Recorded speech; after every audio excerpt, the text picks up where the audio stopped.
حضرت عمر رضی اللہ تعالیٰ عنہ کے ہاتھوں، تو ان کے دلوں میں حضرت عمر کی دشمنی. انہوں نے فرمایا پھر ایک چکی ذرا مجھے بھی بنا دینا. کہنے لگا آپ کے لیے تو میں ایسی چکی بناؤں گا کہ جس کی آواز دنیا بھر میں جائے گا. سب سے بڑا تو حسد تھا کہ 2000 سال سے حضرت فاروق، عمر فاروق رضی اللہ تعالیٰ عنہ کا عہد خلافت، یہ اسلام کے ایکسپینشن کا دور ہے.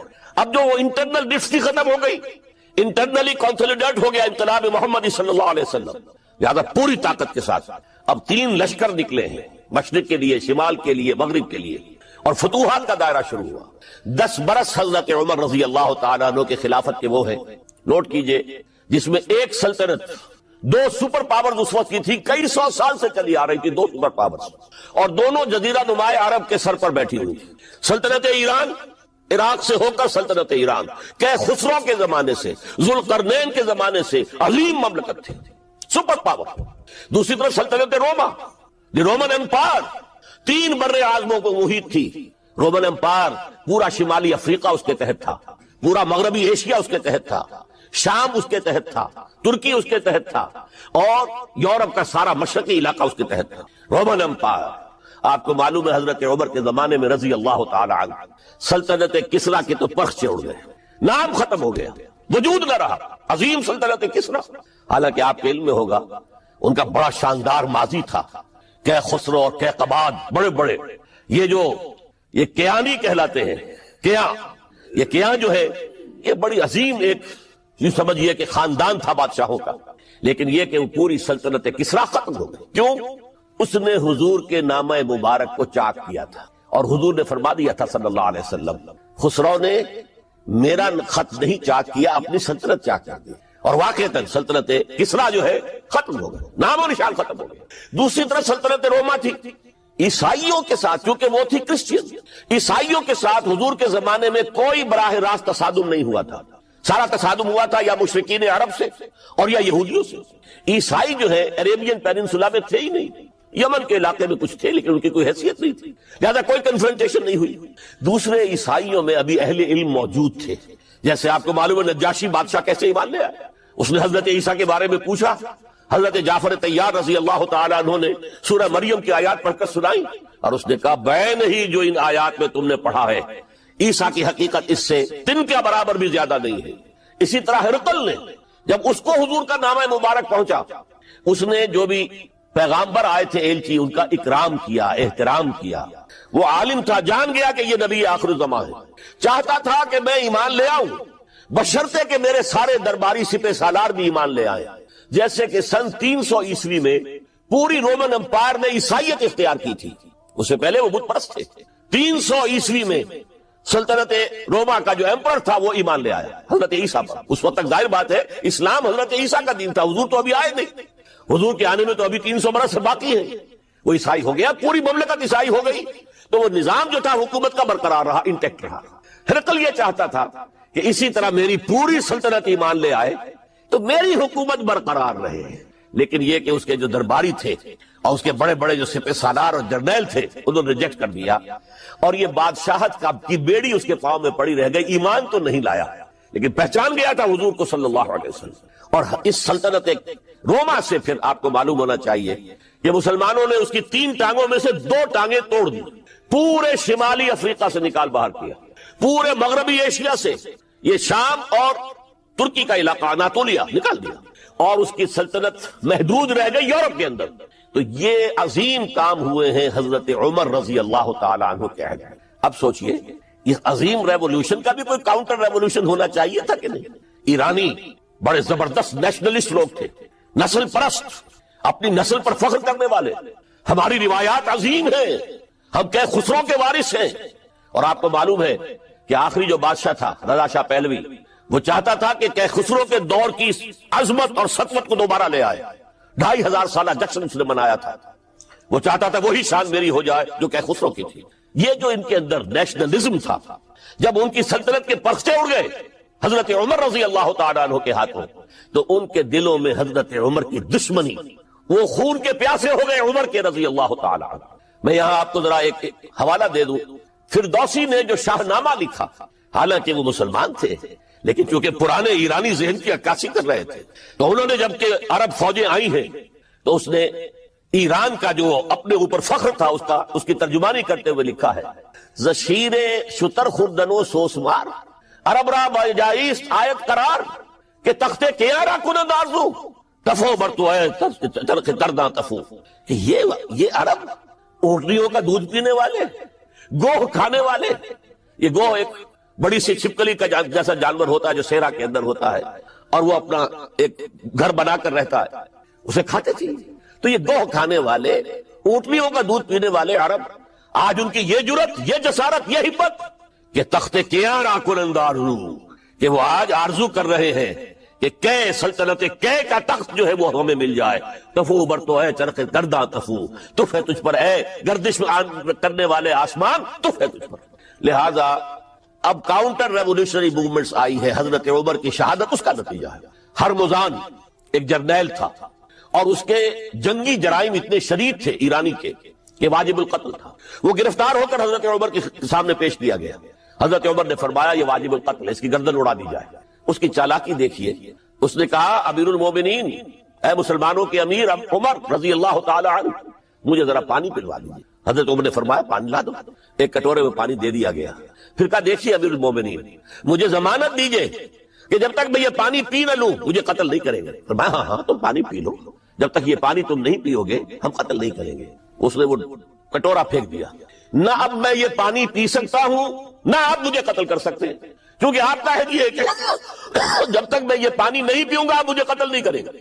اس ہیلے سے جان بچا گیا۔ پھر اس شخص نے ابو لولو فیروز، ایک غلام تھا، اسے اسلام کے لیے تیار کیا۔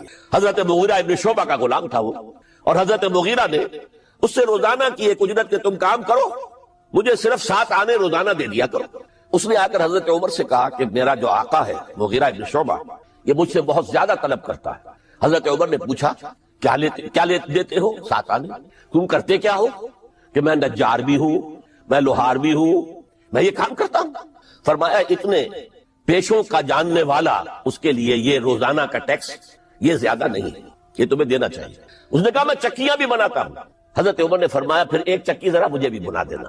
کہنے لگا آپ کے لیے تو میں ایسی چکی بناؤں گا کہ جس کی آواز دنیا بھر میں جائے گی۔ وہ شخص ہے، اور ہرمزان کی سازش کے تحت وہ ایرانی جسے بعد میں ایرانیوں نے کیا کہا، جس نے قتل کیا حضرت عمر فاروق کو، حضرت ابو لولو فیروز، آج بھی ایران میں اس کی قبر کی تفسیریں بکتی ہیں بازار کے اندر۔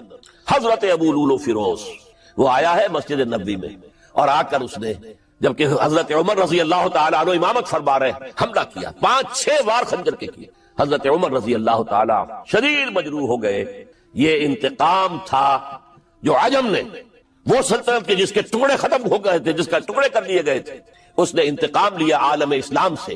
سمجھا انہوں نے یہ تھا کہ شاید یہ پوری عمارت اسی ایک ستون پر کھڑی ہے، حضرت عمر ہی کے ستون پر کھڑی ہے، اس ستون کو گرا دو گے پوری عمارت گر جائے گی۔ لیکن ثابت ہوا نہیں، یہ محمد کی بنائی ہوئی عمارت ہے صلی اللہ علیہ وسلم، یہ بہت قوی ہے، اس کی بنیادیں بہت مضبوط ہیں، کوئی ذرا سی تریڑ بھی نہیں آئی، ذرا سی تریڑ بھی نہیں آئی۔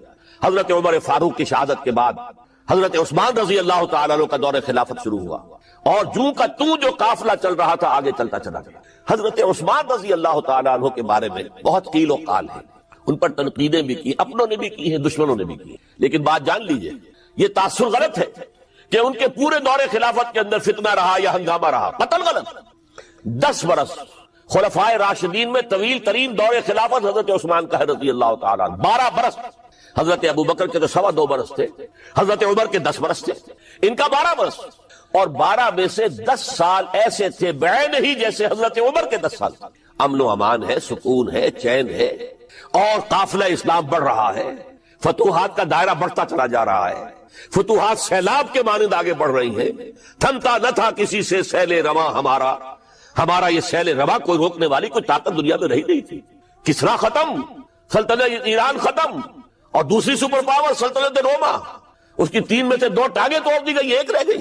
اب کون تھا؟ خارج میں کوئی طاقت نہیں تھی جو اسلام کے اس سیلاب کو اور پوری نوع انسانی پر اتمام حجت اور اللہ کے دین کو پہنچانے کے راستے میں رکاوٹ بن سکتے۔ اب ایک فتنہ اٹھا۔ دیکھیے حضور کی کنفنٹریشن 3 مذاہب سے ہوئی تھی۔ ایک مذہب مشرکین کا، شرک کا قلع قمع کر دیا گیا جزیرہ نما عرب سے، ختم ہو گیا۔ انہوں نے کاؤنٹر ریولوشنری موومنٹس اٹھائیں، حضرت ابو بکر کے زمانے میں ان کو کرش کر دیا حضرت ابو بکر صدیق رضی اللہ تعالیٰ عنہ، چاہے ہزاروں صحابہ شہید ہوئے۔ اس کے بعد دوسری طاقت کون تھی؟ مذہبی، یہودی۔ یہود کے 3 قبیلے مدینے میں آباد تھے، بنو قینقاع، بنو قریظہ، بنو نذیر۔ 2 کو مدینے سے نکال دیا گیا ان کی بدعہدی کی وجہ سے، حالانکہ حضور نے مدینہ تشریف لاتے ہی ان سے معاہدے کر دیے تھے۔ ان کا میثاق مدینہ یہ در حقیقت ایک پیکٹ تھا، جوائنٹ ڈیفنس آف مدینہ کا۔ مدینہ پر اگر کوئی حملہ کرے گا، اور ظاہر بات ہے یہ کہ امکان تھا کہ مکے والے آ کر حملہ کریں، مشرکین مکہ، لیکن مدینہ کا ہم تحفظ کریں گے مل کر، مسلمان اور یہودی۔ لیکن انہوں نے ہر موقع پر وعدہ خلافی کی۔ پہلے بنو قینقاع نکالے گئے، پھر بنو نذیر نکالے گئے۔ غزوہ احزاب کے موقع پر بدترین جو ہے بدعہدی بنو قریظہ نے کی، اور ان کو بڑی سخت سزا دی گئی، کیونکہ انہوں نے خود کہا تھا کہ ہمارا فیصلہ سعد ابن معاذ رضی اللہ تعالی عنہ جو فیصلہ کر دیں گے وہ ہمارے حلیف ہے، جو فیصلہ کر دیں گے ہمیں قبول ہوگا۔ اور حضرت سعد نے تورات کے حکم کے مطابق فیصلہ کیا کہ ان کے جتنے جوان ہیں وہ قتل کر دیے جائیں۔ بڑی سخت سزا تھی کہ جو دی گئی ہے، اس میں کوئی شک نہیں۔ پھر ان کا اڈا تھا بہت بڑا خیبر میں، وہ نکال دیا گیا، وہاں سے انہیں نکالا گیا، اس کے اوپر مسلمانوں نے قبضہ کیا۔ جیسا کہ میں نے عرض کیا، عیسائیوں سے کوئی کنفرنٹیشن نہیں ہوئی تھی، لیکن ان 2 کے ساتھ ایک مشرکین عرب کا خاتمہ ہوا اور ایک جزیرہ نما عرب سے یہودیوں کا خاتمہ ہوا۔ لہذا ان کے اندر جلن تھی، انتقام کی آگ تھی۔ سب سے بڑا تو حسد تھا کہ 2000 سال سے نبوت اور رسالت ہمارے پاس تھی، موسیٰ سے لے کر عیسیٰ تک علیہ السلام، 1400 برس ہماری تاریخ کے وہ ہیں کہ کوئی ایک لمحہ بھی نہیں تھا کہ کوئی نبی موجود نہ ہو۔ نوٹ کیجئے اس بات۔ حضرت موسیٰ 1400 قبل مسیح میں، اور حضرت عیسیٰ سن عیسوی کا آغاز، ان 1400 سالوں میں مسلسل نبوت بنی اسرائیل میں رہی۔ یہ حدیث ہے بخاری شریف کی، کانت بنو اسرائیل تسوسہم الانبیاء، بنی اسرائیل کی حکومت، ریاست، سیاست کا کام انبیاء کرتے تھے۔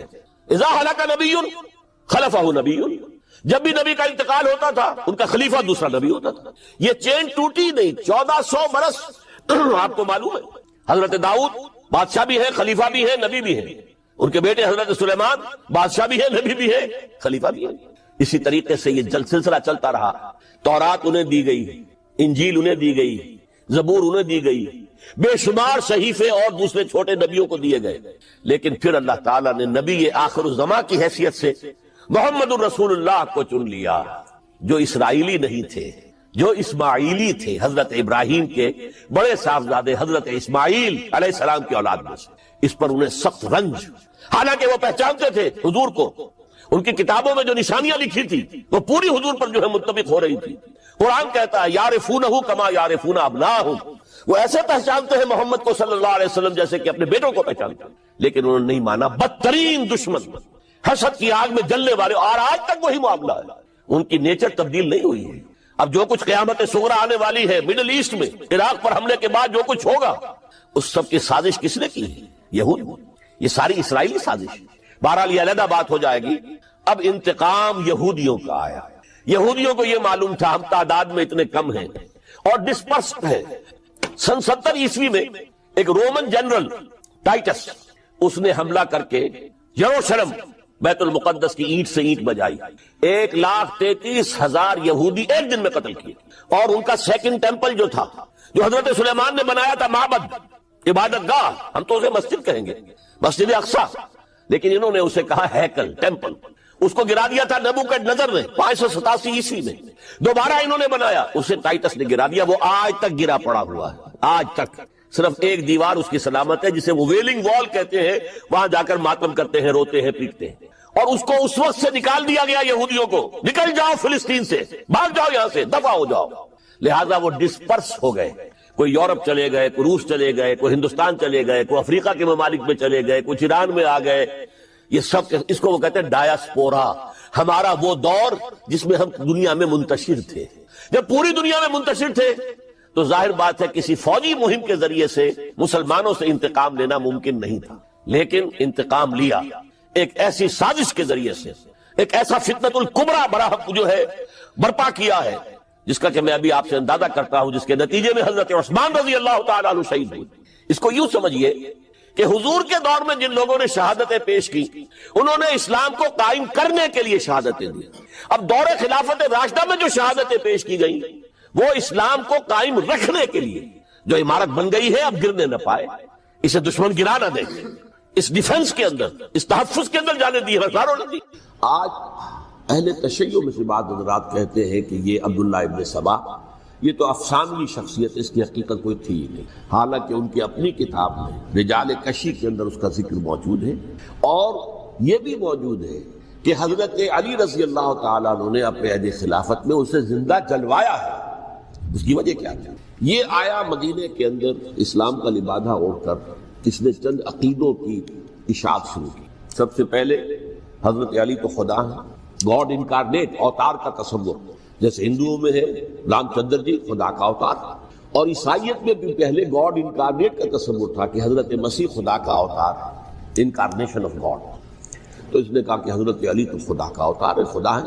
نمبر 2 اس نے کہا کہ ہر نبی کا ایک وصی ہوتا ہے جس کے حق میں وہ وصیت کرتا ہے، تو حضور صلی اللہ علیہ وسلم کے وصی حضرت علی ہے، لہذا خلیفہ تو اول روز سے حضرت علی ہے، حضرت ابو بکر، حضرت عمر، حضرت عثمان یہ تو غاصب ہے، اور حضرت عثمان کی خلافت تھی اس وقت وہ خاص طور پر۔ پھر اس نے جو قبائلی عصبیت تھی اسے بھڑکایا۔ پرانی جو عصبیت چل رہی تھی قریش کے اندر، وہ 2 گھرانے ایک دوسرے کے مد مقابل تھے۔ دیکھیے ایک ہوتا ہے قبیلہ، ایک ہوتا ہے گھرانہ۔ ہمارے پنجاب میں ایک قبیلہ ہے وٹو قبیلہ، اس کے گھرانے بہت سے، مانے کے، لالے کے، سجے کے، شامت کے، یعنی کوئی لالا تھا ان میں سے بڑا، ان کے بیٹے ہو گئے لالے کے، ان کی اولاد، خاندان یہ کہلاتے ہیں۔ قبیلہ ہے یہ وٹو قبیلہ۔ تو قبیلہ تھا قریش، اس میں گھرانے بہت تھے، بنو ہاشم، بنو امیہ، بنو تیم، بنو عدی، یہ بہت سے گھرانے تھے۔ تو چوٹی کے 2 گھرانے جو تھے وہ بنو ہاشم اور بنو امیہ، ان کے درمیان چپقلش تھی، مقابلہ، مسابقت، اور یہ مسابقت فی الخیر بھی ہوتی تھی۔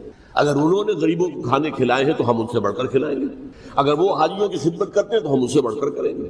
تو ان کے اندر یہ مسابقت فی الخیر نہیں تھی، لیکن چپقلش تھی کہ کوئی ہم سے آگے نہ نکل جائے، وہ سمجھتا تھا وہ آگے نہ نکل جائے۔ اس شخص نے اس پرانی عصبیت کو تازہ کیا کہ حضور تو بنو ہاشم میں سے تھے، لہذا خلافت حق ہے بنو ہاشم، یہ غاصب ہے۔ اس سے پہلے 2 خلفاء جو تھے وہ نہ بنو ہاشم سے تھے نہ بنو امیہ سے تھے۔ حضرت ابو بکر بنو تیم میں سے تھے، چھوٹا قبیلہ تھا۔ حضرت عمر بنی عدی میں سے تھے، وہ بھی چھوٹا قبیلہ تھا۔ یہ حضرت عثمان پہلے خلیفہ جو بنو امیہ میں سے تھے، جن کی پرانی چپقلش بنو ہاشم سے تھی۔ اب اس کو موقع مل گیا کہ پرانی قبائلی عصبیت کو بھڑکائے۔ یہ ہے اصل میں اس فتنے کا پس منظر عبداللہ ابن سبا نے جو آ کر پھیلایا ہے، اور اس کی تفصیل میں اس وقت میں نہیں جا سکتا، کیسے یہ فتنہ پروان چڑھا، کیا انہوں نے اسٹریٹجی اختیار کی، کہ یہ کیا کرتے تھے، گروہ بنا کر بھیجتے تھے لوگوں کو، کوفے میں جاؤ تو وہاں پر دمشق کے گورنر کے خلاف اور مصر کے گورنر کے خلاف الزامات لگاؤ، اس نے یہ کیا، وہ غبن کر گیا، وہ یہ کر گیا، وہ خیانت کر رہا ہے، وہ رشتہ داروں کو پال رہا ہے، اور عثمان کے خلاف بھی تقریریں کرو رضی اللہ تعالیٰ عنہ۔ دمشق میں جاؤ تو کوفے کے گورنر کے خلاف، کیونکہ دمشق کے گورنر کے خلاف بات کرو گے تو لوگوں کو معلوم ہوگا کہ یہ جھوٹ بول رہے ہیں، لیکن یہ کہ وہاں تو تم بات کرو کوفے کے گورنر کے خلاف اور مصر کے گورنر کے خلاف اور حضرت عثمان کے خلاف۔ مصر میں جاؤ تو بات کرو کوفے کے اور شام کے گورنر کے خلاف اور حضرت عثمان کے خلاف۔ یہ انہوں نے ایسا اٹھایا، اور اس زمانے میں آپ کو معلوم ہے ذرائع رسل و رسائی تھے نہیں، نہ اس فتنے کی پتہ چل سکا جب تک کہ وہ فتنہ جو ہے پوری طرح برگ و بار لا کر تراور درخت نہیں بن گیا۔ اس کے نتیجے میں حضرت عثمان رضی اللہ تعالیٰ عنہ شہید ہوئے، اور خلیفہ پھر حضرت علی رضی اللہ تعالیٰ عنہ کو انہی سوائیوں نے، جنہوں نے گھیراؤ کیا تھا، جنہوں نے حضرت عثمان کو شہید کیا ہے، یہی حضرت علی رضی اللہ تعالیٰ عنہ کے ارد گرد ہوئے، اور حضرت علی رضی اللہ تعالیٰ عنہ بھی نہیں چاہتے تھے خلافت کی بیعت لینا، لیکن آخر کیا کرتے ہیں؟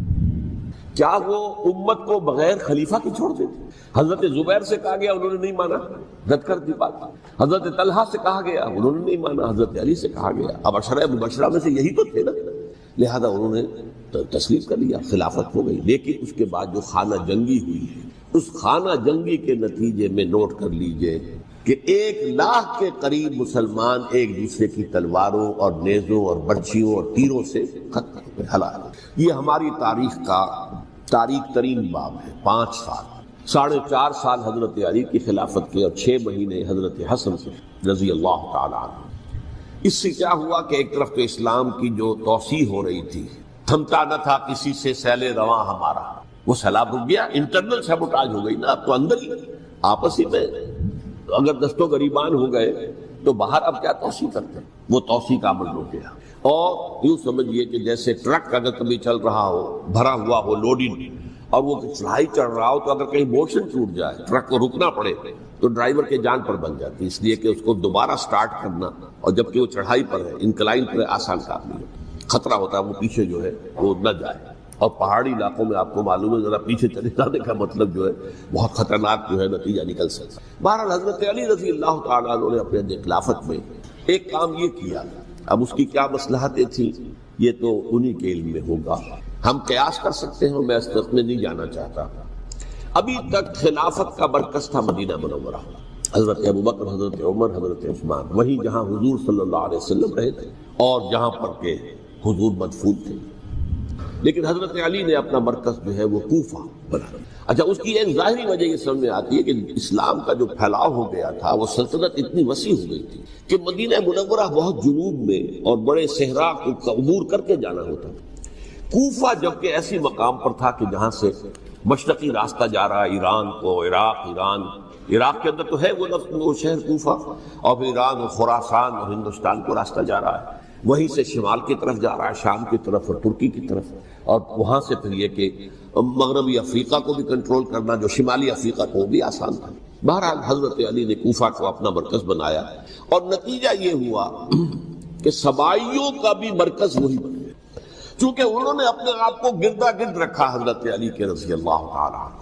اب ظاہر بات ہے کسی پرٹیکولر پرسن کے خلاف تو کوئی مقدمہ موجود تھا نہیں، بلکہ جب جنگ جمل ہو رہی تھی، ابھی جنگ نہیں ہوئی تھی، حضرت عائشہ، حضرت طلحہ، حضرت زبیر وہ لے کر آئے تھے لشکر اس مطالبے کے لیے کہ حضرت عثمان کے قاتلوں کو سزا دی جائے، قصاص لیا جائے۔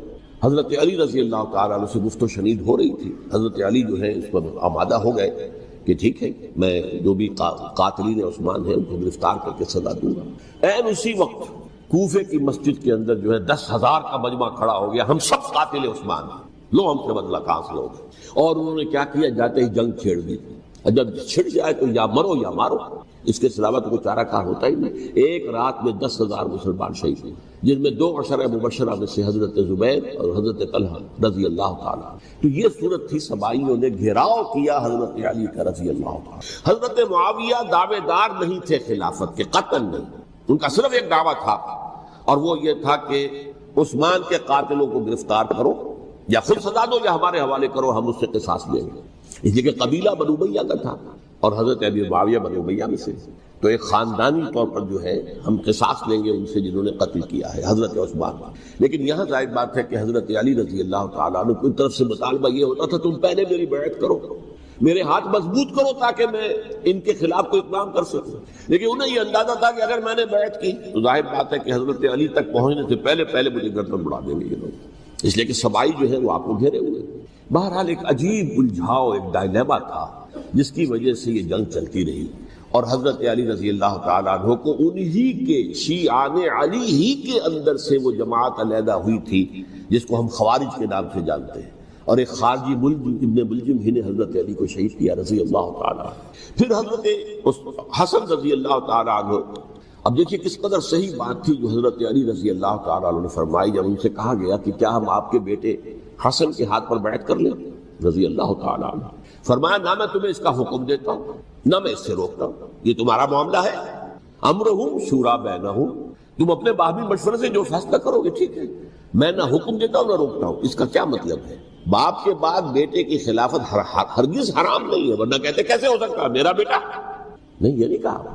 حضرت عمر سے بھی کہا گیا تھا کہ اپنے بیٹے کو نامزد کر دیں، عبداللہ ابن عمر کو، تو انہوں نے جواب میں کیا کہا؟ اسے تو طلاق دینی بھی نہیں آتی۔ انہوں نے اپنی کسی زوجہ کو طلاق دی تھی، اور اس میں جو صحیح ترین طریقہ ہے وہ اختیار نہیں کیا تھا، انہیں طلاق دینے تک نہیں آتی تو میں اسے خلیفہ بنا دوں۔ یہ نہیں کہا تھا کہ باپ کے بعد بیٹا خلیفہ نہیں ہو سکتا، یہ تو نہیں تھا، کہیں حرام نہیں ہے، نہ کتاب و سنت میں، نہ کوئی حدیث ہے، نہ کہیں قرآن مجید میں۔ تو حضرت علی نے بھی فرمایا رضی اللہ تعالیٰ، نہ میں روکتا ہوں نہ حکم دیتا ہوں، یہ تمہارا اپنا معاملہ ہے۔ بہرحال حضرت حسن رضی اللہ تعالیٰ عنہ نے حضرت امیر معاویہ سے صلح کر لی، خلافت ان کو سپرد کر دی۔ دیکھیے میں حضرت ابوبکر، حضرت عمر، حضرت عثمان، حضرت علی کے ساتھ حضرت حسن کے دور خلافت کو بھی خلافت راشدہ میں سے سمجھ، اور تبھی 30 سال پورے ہوتے ہیں اس حدیث کے مطابق کہ حضور نے فرمایا خلافت 30 برس رہے گی پھر ملوکیت آ جائے. تو حضرت حسن کا بہت بڑا کارنامہ یہ ہے کہ اس خانہ جنگی کا دروازہ بند کر، اور یہ پیشن گوئی تھی حضور کی صلی اللہ علیہ وسلم حضرت حسن سے جب بچے تھے حضور کے انتقال سے پہلے، میرا یہ بیٹا مسلمانوں کے 2 گروہوں میں صلح کرائے گا. یہ حضور کی پیشن گوئی تھی، اور وہ پیشن گوئی حضرت حسن کے علم میں بھی ہوگی یقیناً. بہرحال انہوں نے صلح کی حضرت امیر معاویہ کے ساتھ رضی اللہ تعالی عنہ، خلافت ان کے حوالے کر دیا، اور کچھ شرائط تھیں طے ہو گئی. اللہ خیر سے حضور کی تو یہ پیشن گوئی جو ہے صحیح ثابت ہوئی کہ میرا یہ بیٹا مسلمانوں کے 2 بڑے گروہوں کے درمیان صلح کرا دے. اور سبائیوں نے انہیں تانے دیے، یا عار المومنین، اے مومنوں کے لیے موجب عار، موجب شرم تم نے بزدلی دکھائی، تم نے امیر معاویہ کو خلیفہ تسلیم کر لیا، تم نے بزدلی دکھائی. معاذ اللہ ثم معاذ اللہ ثم معاذ اللہ. اب میں کچھ باتیں حضرت امیر معاویہ کے بارے میں کہنا چاہتا ہوں، اس لیے کہ وہاں اس میں نے حضرت معاویہ کے بارے میں یہ تو بہت شدت کے ساتھ کہا تھا، اور میں اب بھی اس پر قائم ہوں اور پوری طریقے سے قائم ہوں. میرا مستقل موقف یہی ہے کہ حضرت معاویہ رضی اللہ تعالیٰ عنہ کے دور خلافت کو ہم خلافت راشدہ میں شامل نہیں سمجھ، اہل سنت میں سے کوئی بھی نہیں سمجھ. لیکن اس کے ساتھ میں نے حضرت امیر معاویہ کے کچھ مناقب بھی بیان کیے تھے تاکہ پلڑا جو ہے ترازو کا اس کے دونوں پلڑے سامنے آئے. لیکن یہ وہ حصہ میرے اس بیان کا نکال دیا، ختم کر دیا گیا. یہ میں نہیں جانتا کہ اس میں کیا مصلحت دیکھی گئی ہے. اس میں تو کسی کے لیے کوئی معاملہ ایسا نہیں تھا کسی کے جذبات کو جو ہے وہ ٹھیس پہنچانے والا. کیونکہ میں نے کہا وہ خلیفہ راشد نہیں تھی، صاف میں نے کہا، بلکہ وہ دور ملوکیت کا آغاز ان سے ہو گیا ہے. بلکہ جب ایک صاحب نے یہ کہا کہ کربلا کے بعد سے دور ملوکیت آ رہی تھی، تو میں نے کہا نہیں جناب، دور ملوکیت تو 20 سال پہلے پوری ہو چکی تھی، شروع ہو چکی. حضرت امیر معاویہ کے بھی 20 سال میں وہ دور ملوکیت میں شمار ہوا. انہیں کسری العرب بھی کہا گیا، عرب کے کسریٰ جو شہنشاہ ایران کا خطاب تھا، حضرت معاویہ رضی اللہ تعالیٰ عنہ کو کسری العرب کہا گیا، عرب کا کسریٰ ہی ہے. لیکن دوسری طرف یہ ہے کہ وہ صحابی رسول رضی اللہ تعالیٰ حضور کے برادر نسبتی بھی ہیں، حضور کے سالے ہیں. ان کی ہمشیرہ ام حبیبہ حضور کی زوجہ محترمہ ہیں، ام المومنین ام حبیبہ رضی اللہ تعالیٰ عنہ. پھر کس قدر معتمد علیہ تھے حضور کے کہ کاتبان وحی میں شامل تھے، وحی کی کتابت کرنے والے چند لوگ تھے جنہیں کہ حضور کہتے تھے کہ اب یہ آیت لکھ لو. ان میں سے ایک امیر معاویہ بھی رضی اللہ تعالیٰ. تو بڑے توازن کی ضرورت ہے. دیکھیے صحابہ کرام کا جہاں تک تعلق ہے، اہل سنت کا موقف یہ ہے کہ صحابہ تو کلہم عدول، صحابہ سب کے سب نیک نیت ہے، اور ان کی روایت جو ہے قبول کی جائے گی، رد نہیں کی جائے گی، ان پر کوئی جرح و تعدیل نہیں ہوگی. اس لیے کہ ان کا تزکیہ محمد رسول اللہ صلی اللہ علیہ وسلم نے کیا تھا. لہذا یہ تو ہو سکتا ہے کہ کسی صحابی سے کوئی خطا ہو جائے، لیکن وہ خطا اجتہادی ہوگی، نیت کی خطا نہیں ہوگی، نیت کی غلطی نہیں ہوگی. اگر کسی صحابی کی نیت پر حملہ کیا جائے تو یہ اصل میں طعن ہے، حملہ ہے حضور پر کہ وہ تربیت دے نہیں سکے اپنے ساتھیوں کو، معاذ اللہ ثم معاذ اللہ ثم معاذ اللہ، وہ تزکیہ کر ہی نہیں سکے. 3 جگہ جو قرآن میں آیا ہے یتلو علیہم آیاتہ ویزکیہم، تو کیا تزکیہ کیا؟ اگر ان کے قریب ترین ساتھی جو تھے، اگر ان کے اندر بھی بدنیت تھی اور دنیا کی طلب تھی اور دنیا کے اندر اقتدار حاصل کرنے کا جذبہ تھا، تو پھر کیا تزکیہ کیا؟ معاذ اللہ ثم معاذ اللہ. لہذا صحابہ سب کے سب عدول ہیں اور ان سے اختلاف ممکن ہے، لیکن ان کی نیت پر حملہ نہیں ہو سکتا. تو حضرت امیر معاویہ کی شخصیت ایک چیز ہے، آپ کا دور خلافت دوسری چیز. شخصیت کے اعتبار سے صحابی رسول ہیں، برادر نسبتی ہیں حضور کے صلی اللہ علیہ وسلم. اور پھر یہ کہ اس قدر معتمد علیہ ہے صحابہ میں سے کہ وہ کاتبان وحی، یہ عام آدمی کے کرنے کا کام نہیں تھا جو وحی کی کتابت کرے، اللہ کے کلام کی. البتہ یہ ہے کہ جیسا کہ میں نے عرض کیا، ان کا دور خلافت راشدہ نہیں ہے، وہ ملوکیت کا دور ہے. یہ میں نے جیسا کہ عرض کیا، میں نے ایک صاحب نے جب یہ کہا کہ ملوکیت شروع ہو رہی تھی، میں نے کہا شروع نہیں ہو رہی تھی، ملوکیت تو 20 سال پہلے شروع ہو چکی تھی. اسی طریقے سے ایک صاحب نے کہا تھا کہ اسلام کو قائم کرنے کے لیے حضرت حسین میدان میں آئے. میں نے کہا یہ بھی غلط ہے، اسلام تو 60 سال پہلے قائم ہو چکا تھا. نبی اکرم صلی اللہ علیہ وسلم کے دستے مبارک سے اسلام قائم ہو گیا. جعل حق و زہق الباطل ان الباطل کان زہوقا. پھر 30 برس تک وہ کامل شکل کے اندر قائم رہا. تو اسلام جو ہے وہ جو ہے در حقیقت اب قائم کرنے والی بات نہیں تھی. البتہ اس کے اندر زوال شروع ہو گیا تھا. اس زوال کے عمل کو روکنے کے لیے حضرت حسین میدان میں. یہ چیز کو صحیح تاریخی پرسپیکٹو میں رکھنا. تو جس طرح سے دین کو قائم کرنے کے لیے دین قائم تو کیا محمد رسول اللہ صلی اللہ علیہ وسلم والذین معہ رضی اللہ تعالی عنہ انہوں نے کیا. ہاں اب جو ہے وہ اپنی اس شاندار حیثیت سے نیچے گرنے لگا تھا. وہ میں بعد میں عرض کروں گا کہ میں نے اسے کیا عرض کیا تھا کہ یہ اس زوال کو روکنے کے لیے کسی طریقے سے یہ اپنی اصل حقیقت میں قائم رہے. یہ حضرت حسین رضی اللہ تعالیٰ عنہ کی سعی تھی.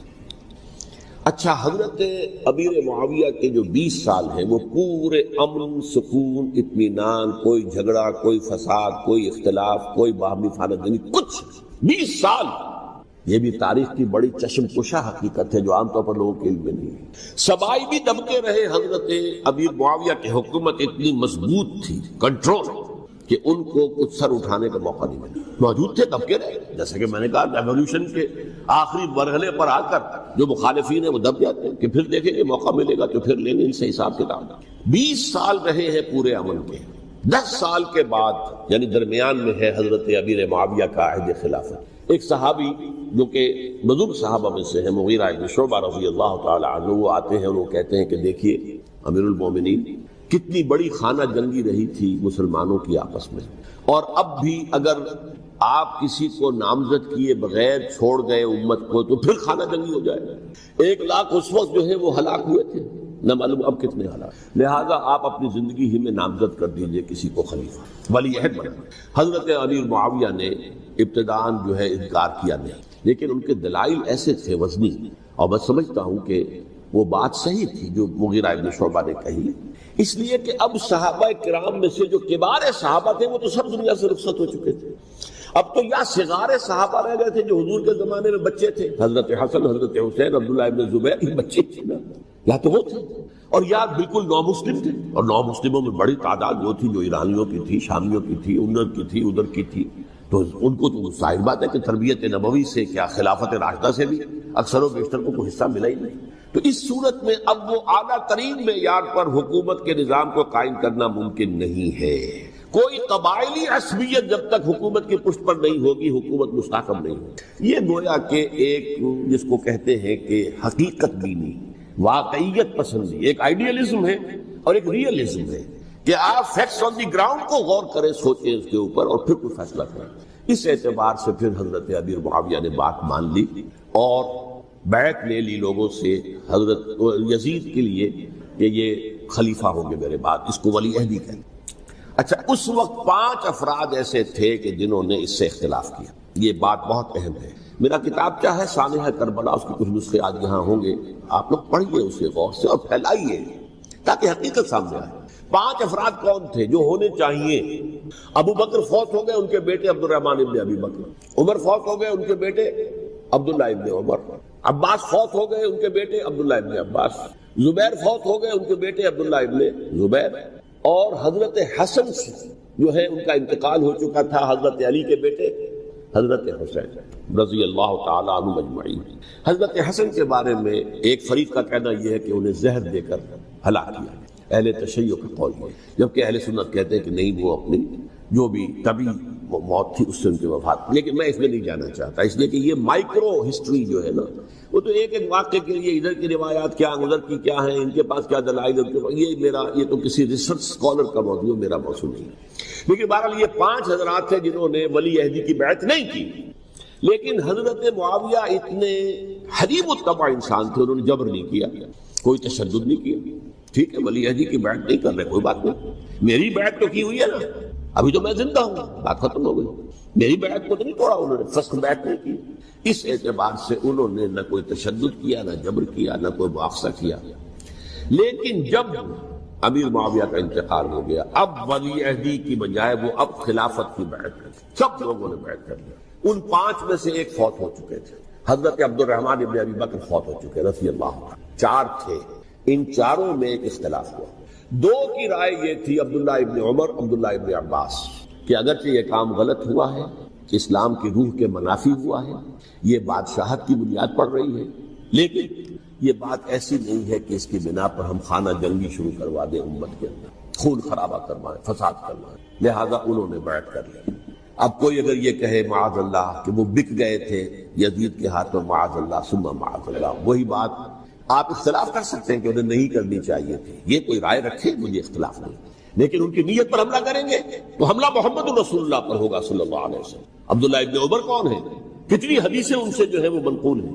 عبداللہ ابن عباس کون ہے؟ جنہیں حضور نے جو ہے جن کے لیے دعا کی تھی، اے اللہ فقہہ فی الدین وعلمہ التاویل، اے اللہ اس نوجوان کو دین کا فہم عطا کر اور قرآن کی تعویل اور تفسیر کا علم عطا کر، حبر الامہ کہلاتے ہیں۔ وہ کہیں پیسوں اور ٹکوں کے وقت بھی جانے والے نہیں تھے، انہوں نے امت کی مصلحت دیکھی، نیت جو ہے اس پر حملہ نہ کیجیے، البتہ اختلاف کا حق آپ کو حاصل ہے۔ دو حضرات جو ہے ڈٹے رہے کہ نہیں، ہمیں کم وقت میں ریزسٹ کرنا ہے۔ عبداللہ ابن زبیر عمر کے اعتبار سے وہ بڑے ہیں، مسلمانوں میں سب سے پہلے ولادت مدینے میں جا کر جو ہوئی ہے وہ عبداللہ ابن زبیر کی ہوئی ہے۔ ہجرت کر کے جب مہاجرین وہاں پہنچے، کچھ عرصے تک کسی کے ہاں کوئی اولاد نہیں ہوئی، تو لوگوں نے تانے دینے شروع کر دیے کہ معلوم ہوتا ہے کہ یہاں آ کر یہ مکے کے رہنے والے جو ہے کمزور ہو گئے ہیں، ان کے ہاں اولاد ہی نہیں ہو رہی۔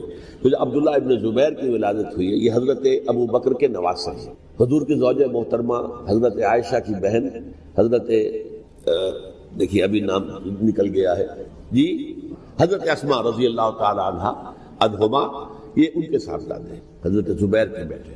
ان کا فیصلہ ہوا کہ ہمیں رجسٹ کرنا ہے کم وقت میں، ایٹ اینی کاسٹ۔ حضرت حسین ابن علی رضی اللہ تعالی عنہما کا بھی فیصلہ ہوا کہ ہمیں رجسٹ کرنا ہے کم وقت میں۔ البتہ ان میں بھی ایک اختلاف ہو گیا، یعنی یہ دو تو جڑے رہے، ان دو میں اختلاف ہو گیا۔ عبداللہ ابن زبیر کا کہنا یہ تھا کہ ہمیں حجاز میں رہنا چاہیے، یہ سرزمین ہے جس میں نبوت کی برکات سب سے زیادہ ہے، یہاں ہم مضبوط قلعے کے اندر ہیں، ہمیں یہاں سے جو ہے رجسٹ کرنا چاہیے اور ختم کرنا چاہیے اس نظام کے اندر جو خرابی آ گئی ہے۔ حضرت حسین رضی اللہ تعالیٰ عنہ کے پاس خطوط کا تانتا بنا ہوا تھا، کوفے سے لوگ خط لکھ رہے تھے، آئیے آئیے آئیے، ہم آپ کے ہاتھ میں بیعت کریں گے، ہم آپ کے ہاتھ میں بیعت کریں گے، ہم آپ کے ہاتھ میں بیعت کریں گے۔ یہی وہ کوفہ جو حضرت علی کا دارالخلافہ رہا تھا اور جو پھر صبائیت کا گڑھ بن گیا تھا۔ چنانچہ حضرت حسین نے حضرت مسلم بن عقیل کو بھیجا وہاں پر کہ میرے نمائندے کی حیثیت سے جا کر وہاں پر بیعت لو۔ 10-12 ہزار افراد نے بیعت کر لی، لیکن اس کے بعد یزید کی طرف سے گورنر بنا کے بھیجا گیا ابن زیاد کو۔ ابن زیاد نے آ کر جو تشدد کیا اور سختی کی تو سب کے سب بیعت توڑ کر اور سب منحرف ہو گئے۔ مخلصین تو وہ تھے نہیں، الکوفی لایوسی، کوفی جو ہے وہ تو کوئی وعدہ وفا کرنے والا ہوتا ہی نہیں، بیعت توڑ دی۔ فمن نقص فانما ينقص على نفسه، بیعت کے بعد بیعت توڑ دینا بہت بڑا گناہ، توڑ دینا۔ ادھر اطلاع مل گئی حضرت حسین کو، چل چکے تھے، وہ راستے میں تھے کہ وہاں تو مسلم بن عقیل شہید ہو گئے اور سب لوگوں نے بیعت توڑ دی۔ اب واپس جانا چاہتے تھے، لیکن مسلم بن عقیل کے بیٹے جو ہے اڑ گئے۔ یہ عرب کی اپنی ایک جو ہے پرانی ان کی حمیت اور ان کا قبائلی نظام کہ اب ہم اپنے والد کے خون کا قصاص لیے بغیر نہیں جائیں گے۔ حضرت حسین رضی اللہ تعالیٰ عنہ کی مروت اور شرافت کہ یہ میرا ساتھ دینے کے لیے آئے تھے، اب میں ان کا ساتھ نہ دوں تو یہ تو شرافت اور مروت کے خلاف ہے۔ کہا اچھا چلو چلتے۔ وہاں جا کر بھی عین اپنے میدان کے اندر بھی حضرت حسین رضی اللہ تعالیٰ عنہ نے 3 چیزیں پیش کی ان کوفیوں کے لشکر کے خلاف۔ سب سے بڑا لشکر کے اندر سب سے بڑے تو کوفی تھے جنہوں نے بیعتیں کی ہوئی تھی حضرت حسین کے ساتھ۔ دیکھو مجھے جانے دو واپس حجاز کی طرف، یا مجھے سرحدوں پر بھیج دو تاکہ میں کافروں کے ساتھ جنگ کرتے ہوئے اپنی جان دے دوں، یا مجھے یزید کے پاس جانے دو، میں اپنا معاملہ اس سے طے کر لوں۔ لیکن کوفیوں کو یہ گوارا نہیں تھا۔ اگر یہ یزید کے پاس پہنچ گئے تو ہمارا کچا چٹھا بیان کر دیں گے کہ مجھے تو ان لوگوں نے برگلا کر بلایا تھا۔ اس لیے کہ دیکھیے حضرت امیر معاویہ کے 20 سالوں کے دوران میں بتا چکا ہوں، ان کی حکومت اتنی مستحکم تھی کہ اس کے خلاف کوئی فتنہ اٹھانا ممکن نہیں تھا۔ اب چونکہ چینج اوور ہوا تھا، اور چینج اوور میں آپ کو معلوم ہوتا ہے کہ ایک جس کو کہتے ہیں every thing is in the melting پاٹ، ابھی تو یہ درمیان کے اندر معاملہ ہے، تو انہیں موقع ملا، سر اٹھایا حضرت حسین رضی اللہ تعالیٰ عنہ کو، جو خطوط لکھے جس کے کہ تھیلے کے تھیلے اور بوریوں کی بوریاں بھری ہوئی حضرت حسین کے ساتھ تھی، وہ کہا کہ آئیے ہم آپ سے بیعت کریں گے، انہوں نے نہیں مانا۔ اور اصل میں حضرت حسین کے قاتل وہ کوفی، وہ بزدل، وہ منافق جنہوں نے بیعت کر کے بیعت توڑی، اور اب وہ آ گئے کہ اگر یہ حسین رضی اللہ تعالیٰ عنہ بچ کر کہیں یزید کے پاس پہنچ گئے تو پھر ہمارا کچا چٹھا جو ہے وہ سامنے آ جائے گا اور ہماری پھر شامت آ جائے گا، لہذا انہوں نے قتل کیا حضرت حسین کو رضی اللہ تعالیٰ۔ ایک بات جو علامہ ڈاکٹر قلب صادق نے فرمائی، اور مجھے میرے علم میں یہ بات پہلے نہیں تھی، وہ یہ کہ حضرت حسین کے قتل کا فتویٰ ایک بہت بڑے مفتی نے دیا تھا. یہ بات بھی ذرا سمجھ لیجیے. حضرت حسین رضی اللہ تعالیٰ عنہ کے قتل کا فتویٰ ایک بہت بڑے مفتی نے دیا تھا. کیوں دیا تھا؟ اس لیے کہ حضور کی احادیث موجود ہیں کہ جب ایک شخص کی ایک خلیفہ کی بیعت ہو جائے تو دوسرا اگر کھڑا ہو تو اسے قتل کرو. کھلی حدیث. اسی لیے ایک بہت بڑے مفسر بھی ہیں، فقیہ بھی ہیں، قاضی ابن العربی رحمۃ اللہ علیہ. ایک ابن عربی ہیں الف لام کے بغیر، ابن عربی، وہ بہت بڑے صوفی ہیں، فلسفی ہیں، اندلس کے ہیں. یہ قاضی ابن العربی ہیں جنہوں نے قرآن کی ایک تفسیر لکھی ہے اس اعتبار سے کہ صرف ان آیات کی تفسیر جن سے کہ فقہی احکام جو ہے ان کا استنباط ہوتا ہے. یہ دو تفسیریں اس طور سے لکھی گئی ہیں قرآن مجید کی. احکام القرآن ان کا نام ہے دونوں کا، جن میں سے ایک جو ہے قاضی ابن العربی کی ہے. ان کا ایک جملہ نقل ہوتا ہے، قتل الحسین بسیف جدہ، حسین قتل ہو گئے اپنے ہی نانا کی تلوار سے. وہ تلوار کیا تھی؟ جب کسی کی بیعت ہو چکی ہو پھر کوئی کھڑا ہو مدعی خلافت قتل. میرے نزدیک حضرت حسین مدعی خلافت نہیں تھے. یہ بات اس وقت سامنے لوگوں کے نہیں آئی، بلکہ حکومت نے یہ باور کرا دیا کہ یہ تو باغی ہے، یہ مدعی ہے خلافت کے. انہوں نے تو دعویٰ نہیں کیا خلافت، وہ تو صرف اس عمل کو روکنے کے لیے میدان میں آئے تھے. اور اس بات کو اچھی طرح سمجھ لیجئے کہ اس وقت تک یہ جو تصور آج ہمارے پاس ہے کہ ریاست علیحدہ ہے، حکومت علیحدہ ہے. State of Pakistan, we are loyal to the state of Pakistan. ہم ریاست پاکستان کے وفادار ہیں، گورنمنٹ آف پاکستان کے وفادار نہیں ہیں. We are not loyal to the government. Government تو کبھی بے نظیر کی تھی، ہم اس کے خلاف تحریک چلا رہے تھے، یا کبھی کسی اور کی تھی اس کے خلاف تحریک چل رہی ہے، یا کبھی ضیاء الحق کی تھی اس کے خلاف تحریک چل رہی ہے. گورنمنٹ کو بدلنا تو عوام کا حق ہے. آج اس وقت نہیں تھا. اس وقت ریاست اور حکومت کا کوئی فرق نہیں تھا. لہذا جو حکومت سے اختلاف کرے گویا کہ باغی ہے. یہ ہے اصل میں وہ پیچیدہ مسئلہ کہ کیوں کسی مفتی نے فتویٰ دے دیا. اس لیے کہ اس وقت تک ریاست اور حکومت کا فرق واضح نہیں تھا دنیا پر. یہ تو ابھی کوئی 100-150 سال کی بات ہے کہ آج ہمارا جو پولیٹیکل سائنس کا ایولیوشن ہوا ہے وہ اسٹیج تک پہنچ گیا ہے کہ اسٹیٹ علیحدہ ہے، حکومت علیحدہ ہے. حکومت تو اسٹیٹ کے 3 آرگنز میں سے ایک آرگن ہے. ایڈمنسٹریشن حکومت کی ہے، جوڈیشری ہے اور لیجسلیچر ہے. 3 آرگنز ہیں بڑے بڑے، ان میں سے ایک ہے. تو حکومت کو بدلنا تو عوام کا حق ہے، چاہے وہ ووٹ کے ذریعے بدلے، چاہے ایجیٹیشن. اگر پرامن ایجیٹیشن ہے اس سے حکومت کو بدلنے کا حق حاصل ہے دستوری طور پر ہر اعتبار سے. اس وقت یہ نہیں تھا. لہذا صورتحال یہ بن گئی کہ حکومت وقت نے باور کرا دیا مسلمانوں کو. ورنہ سوچئے نواسہ رسول کو قتل کرنا کوئی آسان کام تھا. آخر سب کلمہ گو تھے کہ نہیں تھے؟ کلمہ گو تھے اور حضور سے عقیدت و محبت میں کبھی. لیکن یہ کہ فتویٰ اگر ایک بہت بڑے مفتی کا، جو کہ حضرت علامہ ڈاکٹر قلب صادق صاحب نے فرمایا، مجھے اس مفتی کا نام بھی معلوم نہیں، کہ ایک مفتی کا فتویٰ تھا جس کے بنا پر اب ان لوگوں نے حضرت حسین کو قتل کیا. اور یہی وجہ ہے کہ انہوں نے پھر خیموں کو بھی آگ لگا دی. وائی حالانکہ دیکھیے اگر دشمنی کا انتقام ہوتا تو حضرت علی بن حسین جو بیمار تھے، جو بعد میں زین العابدین رحمت اللہ علیہ کے نام سے پھر یہ اہل تشیع کے چوتھے امام معصوم ہیں، حضرت علی، حضرت حسن، حضرت حسین اور پھر حضرت علی بن حسین زین العابدین رحمت اللہ علیہ، کیا ان کو بھی قتل کر دیتے؟ حضرت حسین کی نسل بھی ختم ہو جاتی. لیکن نہیں کیا. آگ کیوں لگائی؟ آگ اس لیے لگائی کہ وہ جو ڈاکومنٹری پروف ہے ہماری غداری کا یزید کے خلاف حضرت حسین کو جو ہم نے دعوت دی، وہ جو ڈاکومنٹری پروف خطوط کی شکل میں موجود ہے وہ ختم ہو جائے، ڈسٹرائے ہو جائے. اس کے لیے انہوں نے خیموں میں آگ لگائی. بہرحال یہ ہے تاریخی پس منظر. یہ اسی سبائی فتنے کا تسلسل ہے جس نے سب سے پہلے حضرت عثمان کی جان لی رضی اللہ تعالیٰ عنہ. 5 سال تک مسلمانوں میں خانہ جنگی رکھی. حضرت علی کو پھر شہید کیا اور اس کے بعد جو ہے 20 سال حضرت امیر معاویہ کے تو سر نہیں اٹھا سکے. لیکن پھر جب ایک چینج اوور ہو رہا تھا تو اس وقت انہوں نے موقع غنیمت سمجھا کہ اب کھڑے ہو جاؤ اور اب دوبارہ ایک فتنہ جو ہے اس کو امت کے اندر پیدا کر دو. اچھا، اس معاملے میں ایک بات جو میں نے وہاں کہی کہ ہمارے ہاں شاعرانہ جو مبالغہ آمیزی ہے، یہ میری گفتگو کا حصہ انہوں نے حذف کر دیا ہے. اور میں نے ایک سنی شاعر بہت بڑے عالم جن کے حوالے سے آج بھی میری تقریر ہوگی خالد جناح ہال میں، مولانا محمد علی جوہر کے ایک شعر کے حوالے سے کہا کہ قتل حسین اصل میں مرگ یزید ہے، اسلام زندہ ہوتا ہے ہر کربلا کے بعد. میں نے کہا بالکل محمل شعر ہے. اسلام مرا ہی نہیں تھا، زندہ ہونے کا کیا سوال. اور اگر کسی درجے میں مزمحل یا زخمی ہوا تھا تو وہ تو رہا، کربلا کے بعد بھی رہا. یزید کی حکومت بھی رہی، بنو امیہ کی حکومت بھی چلی، کوئی تبدیلی تو نہیں آئی. یہ کیا کہہ رہے ہیں؟ اسلام زندہ ہوتا ہے کربلا کے بعد. میں نے کہا اسلام مرا نہیں تھا. جیسے میں نے یہ کہا کہ ملوکیت جو ہے وہ اب شروع نہیں ہوئی، ملوکیت تو 20 برس پہلے شروع ہو چکی تھی حضرت امیر معاویہ کی. لیکن ظاہر بات ہے کہ حضرت حسن نے، حضرت حسین نے اس کو قبول کیا، اور حضرت حسین نے تو پھر 10 سال تک ولی عہدی جو تھی چاہے بیعت نہیں کی لیکن اس کے خلاف میدان میں آ کر چیلنج تو نہیں کیا. اس اعتبار سے یہ معاملہ جو ہے اسلام زندہ ہوتا ہے کربلا کے بعد، یہ بے تکی بات ہے. ہاں حضرت شاہ اسماعیل شہید رحمۃ اللہ علیہ کی اگر میں تشبیہ کو، تمثیل کو سامنے رکھوں تو اسلام کی عمارت 6 منزلہ ہے، 6ٹھی منزل ٹاپ کی وہ گر گئی، 5 منزلیں انٹیکٹ تھی. اسلام مرا نہیں تھا. عدالت میں شریعت کے مطابق فیصلے ہو رہے تھے، قاضی تھے، مفتی تھے، شریعت نافذ تھی. اسلام کہاں مرا تھا؟ جبکہ خود کہہ رہے ہیں علامہ قلب صادق کے ایک مفتی کے فتوے سے حضرت حسین کو قتل کیا گیا. اب وہ مفتی کی رائے، اس کی مدنیتی ہو، جو بھی ہو وہ جانے، اللہ جانے. لیکن عام مسلمان کیا کریں؟ اس پہلو سے اسلام مرا نہیں تھا. ہاں ایک منزل گر گئی تھی، وہ گری رہی، 1000 برس تک گری رہی، یہاں تک کہ آ کر مغربی امپیریلزم نے اس کے گرایا، ملوکیت کا معاملہ ختم کیا، اور وہ جبرین ملوکیت دوسری آ گئی. ورنہ وہی بادشاہی چلی ہے.